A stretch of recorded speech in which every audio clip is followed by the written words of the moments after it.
Tinatapos pa ako kaya hindi kaya ng sked. Ay, laki mo na kita dito, no? Secret.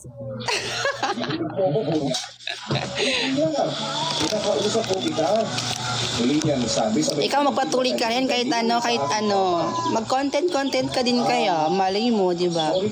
Yung money niyo po. Malaki yung feel ko malaki yung potential mo kasi ang ganda ng ang cute mo din, ang pogi mo din. Malakas yan sa TikTok. Alam mo naman si TikTok, mahilig sa mga pogi. Hindi ko alam, Papa Dudut, pero Iba naman sa personal at saka sa din. Kumanta, sumayaw, umakting, kaya mo yun. pauwi na kami nanay at Kahit isa. si nanay pala ay kanina pa akong nakapansin. Gumingiti mag-isa habang abala akong nagpapadyak pauwi. Uy, Harvey! May tinamaan ka ng magaling na. Yes po. Hi, Ayesha. Pasensya na, Nay. Sino po ulit yung nahuling sinasabi ninyo? Bye. Sabi na? Explore na ako. Sige. Thank you. Mas mabagal. Mahuli na tayo para sa hapunan. Natatawang ulit ni nanay sa mga sinabi niya. Mabuti na lang at inakala lang ni nanay na dala lang ng pagod kung bakit tila wala ko sa aking sarili na pagod. Saka pala ako nakakuha ng buwan na naman natin na save. Matapos namin maghapunan. Wala ka naman. May nakita kong talaga kanina sa mansyon. Anak ko ba nyo na Mami? Oo. Anak mo na yun. Uli, kaklihan nila sir at ma'am. Napakagandang bata at putis mayaman pa ka mo. Oo, nanay. Ang ganda nga niya. Nakangiti sa kawalan, sabi ko. Naku anak, huwag mo nang pangarapin pang ligawan yun, anak. Nangit sila at lupa tayo. At saka siguradong una mo makakalaban dyan yung si Sir Bong. Ayaw niya kasi napaligawan si Amy sa kung sino-sino lamang. Yung kaisa-isang naging boyfriend nga ni Amy, anak pa lang ka-rota rin yung Sir Bong. Mayaman rin tulad nila pero mukhang mayabang nga lang. Napalunok na lamang ako ng di oras sa naikwento ni nanay. Halata naman talaga sa mga magulang ni Amy ang pagiging istrikto. Kaya nga siguro hanggang pangarap ko na lamang ang isang katulad niya.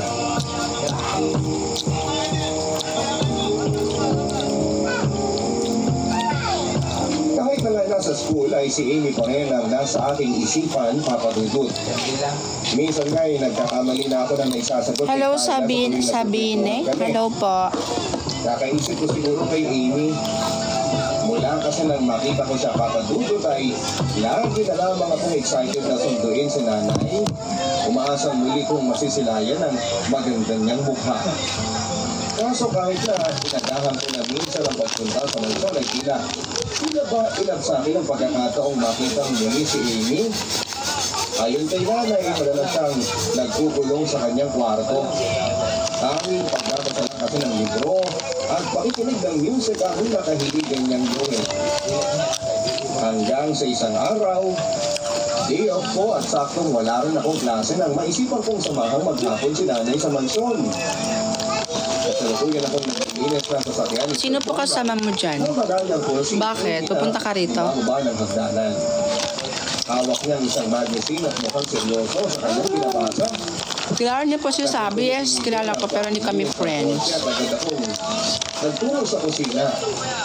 Atin man yan. Ito ng juice Papa Dudut. Ginawa ko yun dahil nagbabaka sa kaya kung mapansin niya ako ang isang katulad ko Papa Dudut. Good evening po, Jamuel. Jamuel ba? Pronunciation? Sorry, bobo ako eh. Nakakikisip ini sa akin. Para pang saglit na huminto ang mundo ko. Jamuel ba or Jamuel? Siya sa akin. Salamat ha. Ang bait mo naman. Ikaw yung anak ni Manang, di ba? Okay. Jamuel. Jamuel. Hello, Jamuel. Di nga pala. How old are you, Jamuel? Wow, nag-i-English. Bubita nga tayo. Ayoko na nga. Kakahiya. Tama-tama, may bisita kasi akong paparating eh. Paano pag, what? 21? Really? Parehas lang tayo. Kaka 21 ko lang noong December 25, 2023. Ang juice na tinimpla ko para sa kanya. Itagdag mo pa ang pag-alala niya kung sino ang lalaking yun. Mukha kasi siyang maniligaw at may dalapatang bulak-bulak. Wala, nagla-live lang ako guys kasi bored ako. Wala kasing kumakausap sa akin eh. Walang kumakausap sa akin. Wala akong friends.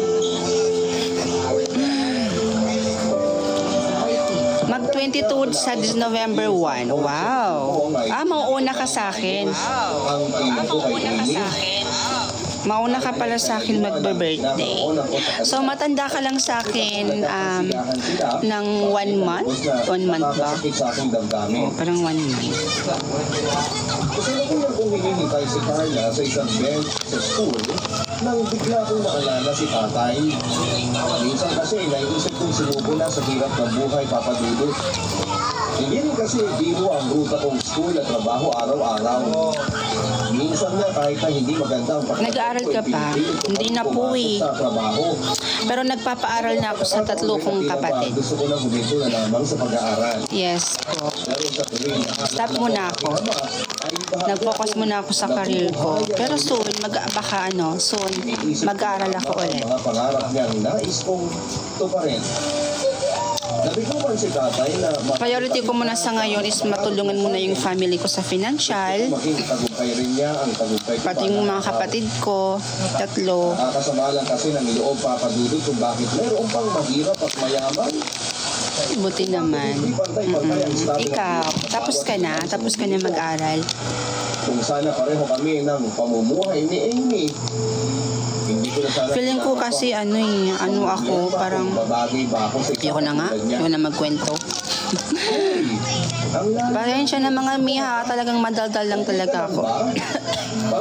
Yap, tapos na. Wow, congratulations. Anong kurso mo? Or may work ka na ngayon? Sino naman yan? Pag-uusisa ni Carla. Wala. May babae kasi ako napupusuan pero mukhang... Hello, Catherine May Herda. Hello po. Pagsisimulang kwento ko. Ha? Bakit naman?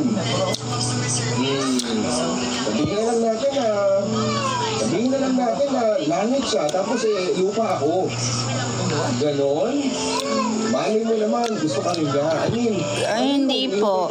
K-pop lover. Kapag kasi nagmahal ka naman... Si Kuya Kyle po isali niyo po. Ba't ko naman po siya isasali? Baka ayaw nun. Hindi rin. Tara na nga, kanina pa ako nagugutom eh. Agad na tugod ko kay Carla, saka ako agad na tumayo. Sinimplihan ko na lamang na walain ang usapan. Happy 1.1 million followers pala sa ating mga mi. Hello, happy 1 million. 1 million, 1.1 million. And kaka 114,000 followers lang natin sa Facebook page. Thank you sa lahat ng mga nagmamahal at sumusuporta po sa akin. Mahal na mahal ko po kayo. We love you. Sa loob ng coaching binabaan niya. Hindi siya yung lalaki madalas. Medyo tumaba lang tayo. Siguro dahil sa kakakain natin to. Kain ng kain, lamon ng lamon. Ayan, tumaba. Kanina ka pa dyan? Tarantang, ganun niya. Hindi naman. Kararating ko lang. Sagot ko habang sinusundan ko ng tingin ang papaalis na... May chips kasi. Please lang ha. Kung ano man ang nakita mo, huwag ka na lang mag-ingay. Sige po. Maasahan na kita? Oo naman, ma'am. Good. Email lang ang itawag mo sa akin. Total, magkaedad lang naman tayo. Sabi niya, saka ako sinabayan ang pagpasok sa gate nila. Maraming nagjo-join dito na mga mga pogi. Mga pogi, oo.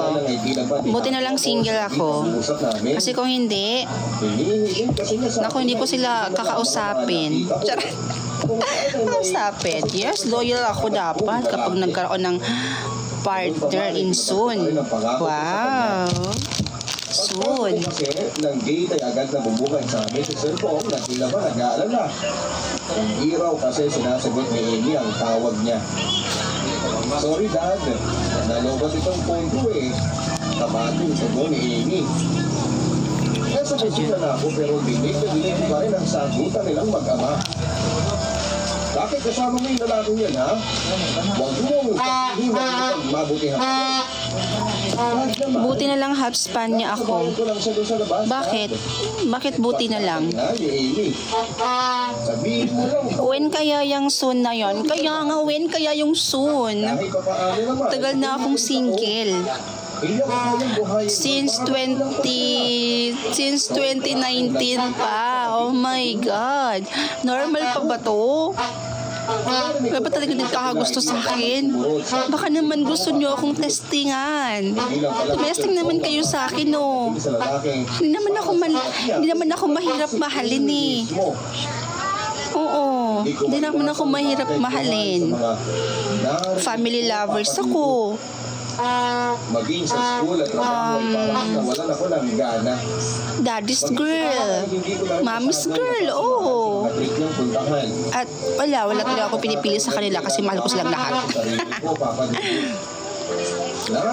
BTW, where are you from, ganda? From Davao City po. Davao City. Yes po. Hello, Aliyah. Hello po, hi. Baka may nagkakagusto naman siguro sa'yo, di mo lang bet. Kung ano? Pabisto ka talaga, Kali, ha? Ikaw talaga, tabil ng dila mo, ha? Akin na nga yung dila mo, puputulin natin. Ambi na, be? Pabuking ka. Ikaw talaga, nagigil ako sa'yo. Nananadya ka ba, Kali, ha? Ang ganda na ng moment ko, Kali, oh. Ang ganda na ng moment ko. Panira ka.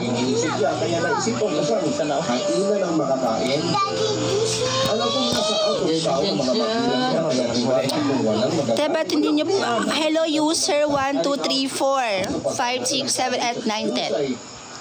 Well, aminin ko, may mga nagkakagusto rin naman, pero hindi ko bet. Kasi minsan, yung nagkakagusto sa akin, napaka-immature. Hindi naman ako, mahilig naman ako sa kasi ako, may pagka-immature din ako minsan. Oo, inaamin ko. May pagka-immature, pero meron talagang sumasablay sa ugali. Oo. Yung feeling na nagugustuhan mo na siya, tapos biglang, ay, ganyan pala yung ugali niya. Ganito pala siya, ganito pala yung ugali niya kapag ganito, ganyan. Ganun, kaya nagiging X siya sa akin. Di porket gay ako, di porket ganito ako. Naku, easy to get na. Wow! May standards din tayo, mga mi. Diba? Hello, Flowers. Wala ka pong pangalan, kaya Flower na lang. Hi, Flower. Hello kay Z. Z o G? Hindi ako tayo nagkakagusto sa'yo tayo, ha, babae po. Wala pa naman ako sinasabi. Sabin. Wala po akong sinasabi sa'yo. Ano po akong sinasabi yung gusto mo ko? Alam ko, andito lang siya, baka nasa pako na siya. Hindi niya lang alam kung ang akin lang naman, sana yung susunod na mag-testing, yung sure na talaga sa akin. Hindi yung cheater, hindi yung ghoster. Ayoko ng, oh my God. Sa lahat ng pinakaayaw ko, mga Mia, yung i-ghost ako.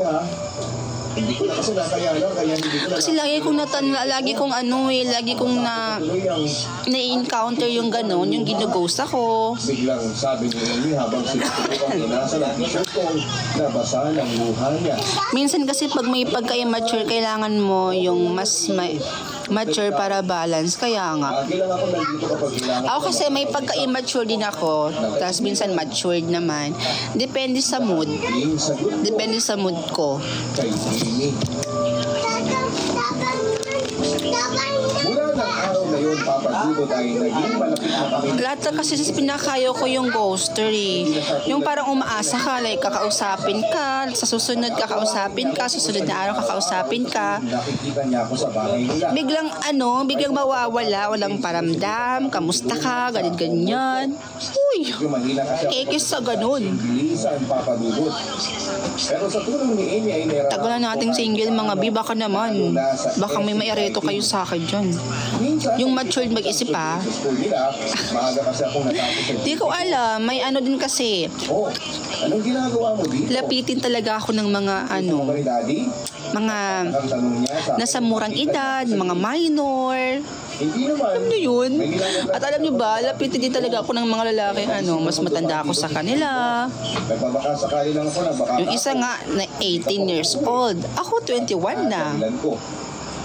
Diba? Sakto pala. Tapos may nakagusto pa sa akin before, 16 years old. Tapos 20 years old naman ako nun. Friend, so far. Ako naman. Try spirit. Ay, Wala bang magagalit? Wala no. wag na lang pala ate, wag ka na mag-job, baka mag-sign off ka ulit. Sagot niya na Grabe ka, hindi Hindi porket may jowa na ako is magsa-signing off ako. No, dito tayo nakilala and pinagkakakitaan din naman natin to, no? Ba't naman ako magsa-signing off? Hindi ko talaga akalain na game siya sa mga ganong uri ng pagkain. Noon pa lang yan ay kwento sa akin ng lahat na ang lalaking namamasyal pala sa bahay nila ay si Greg at anak ng kumpare ng daddy niya. Ang daddy na raw niya mismo ang pumayag na manligaw ito sa kanya, kaya wala na siyang nagawa pa. Palibasa mula rin sa may kayang pamilya, kaya walang kaso sa daddy niya kung manligaw o manligaw sa kanya.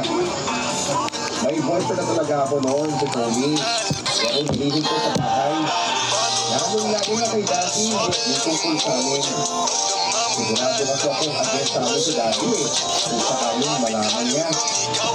Oo, this time kasi, gusto niya para sa akin. Kaya wala akong choice kundi ang maglihim na lang sa kanya. Noon pa lang nasagot ang mga katanungang bumabagabag sa isipan ko, papadudod. Wala na kayo ni Tony ngayon? Eh di ibig sabihin na may chance na si Greg. Agad pong tanong sa kanya na sinundan din niya ng malakas na tawa. Bakit? Sa tanong ko, muli kong naitanong sa kanya. Hello, Z. Huwag ka magkalala. Safe ako kay Greg. Kasi inamin na sa akin lately lang na Pwede pa join? Ayoko magpa-join. sabi niya sa kamuling kumain. Ayoko. Char. Malapit na rin naman ako mag-end live. Kanina pa kasi ako dito. Tumawa sa mga sinabi ni Amy. Tulad ko, sinusunod lang din siya sa utos ng dati. Hello, Arian. Naligawan ako. Pero ang totoo eh, lalaki. Hello, Grinchana. Hello. Dugtong na kwento ni Amy.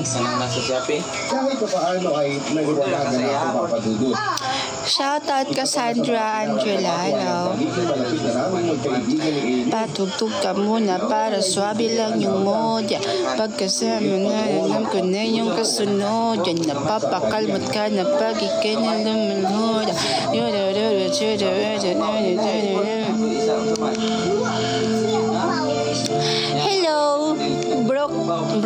Brookhaven. Hello.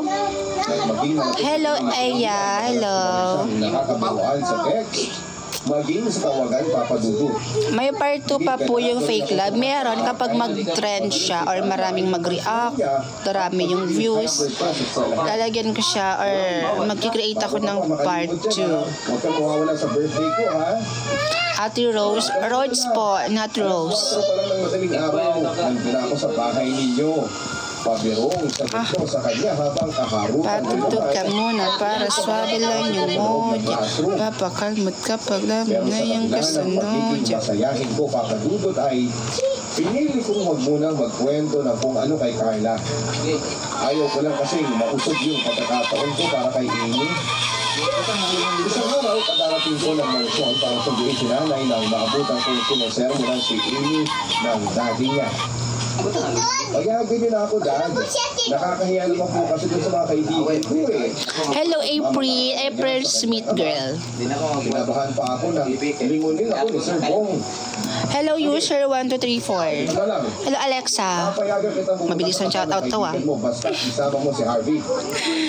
Hello, Ashley Bustamante. Hello po, Ashley Bustamante. Para kapag pinangyari sa'yo, si Harvey ang malilintigan sa akin. Lugtong niya habang siya nakatingin sa akin. Hindi ko na nagawa pang kumangan papadulo. Kapag lang kasi gusto ko rin yung ibiyan sa kumangan kung hindi talaga niya. Kinagabihan noon ay napag-usapan na rin namin ni Amy sa text at Eto na naman narinig. sa Friday na yun ha, huwag mo kakalimutan. Ate, sana naman nabili glasses mo. Sa TikTok lang din. Text and good night, Harvey. Text sa akin ni Amy na nagpangiti sa akin ang video. Agad ko pinalo ang paglibad ko sa klase, papadulo. Maging ang paglibad sa aking trabaho. Patugtog ka muna para swabe lang yung mood. Yan, napapakalmot ka paglaman na yung kasunod. Yan. Kunin sa magiging biyahe namin. Kapag tumibok ang puso, wala ka nang magagawa kundi nito. Pag tumibok ang puso, lagot ka na. Siguradong huli ka. Nakaramdam ako ng awa sa kanya dahil sa tuwing dadampi ang ubay na sa akin halika. Shout out. Hello, Julia. Bye-bye, guys. Live ako mamaya ulit. Sa kanyang Mga 9 siguro or mga 8. Sobra 8. 8 bago mag 9 p.m. Mag-live ako ulit. Hindi ko napigilan ang sarili kong pagmasdan si Amy mula sa Bye, guys. Bye-bye. Muli ako nabigani sa napakaamoy ng mukha. Tulog na ako niyan. Eh, di ko. Matulog ka hanggat gusto mo. Magising ka pa sa... Joke lang. Bye.